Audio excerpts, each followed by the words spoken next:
One thing I'll mention as well in terms of the buttered and salted, which is the rating I gave it. I thought this movie had a strange timeliness to it for something that doesn't neatly fit into the points that we're going to get into later, which is the entire world of Dune. And this is very subtle in these movies, but in the book, it's very overt. The entire world is existing thousands and thousands of years after a war that has taken place against the machines. And it was in order to destroy machines that were made in man's likeness. So one way to look at it, and I'm sure James could easily point out why this is an inadequate description, but it would be kind of like if we won the war preceding the Matrix, if humans actually won that war. Yeah. So in the Matrix, there was a war with the machines, we lost, and there we are.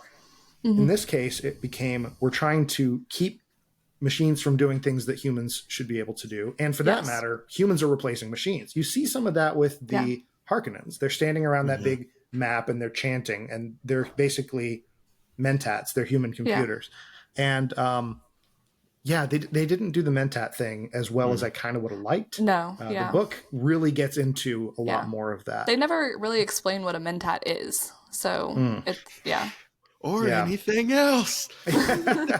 Jim was like, I was right. but at least in the first one, they show I forget his name, the mentat for Howat. Thank you. Yeah.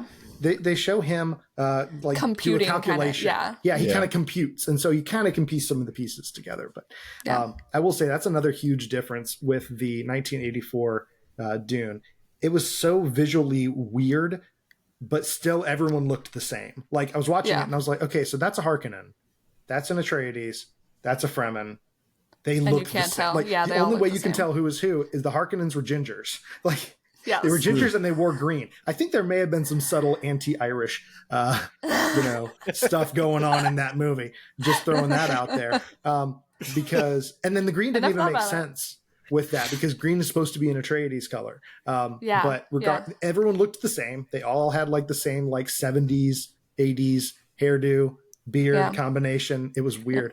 The visual, but anyway, all that to say, what that movie failed at visually, Villeneuve's movie excelled at, which is that everything was stark and visually compelling and different. Every group, you could tell who was who, even though there were basically no Atreides left at this point. You could still tell for those that were there, they were noble. They had, and the other thing that's interesting, they're of mixed ethnicities in this story, pretty much in each one of the houses, except the Harkonnens.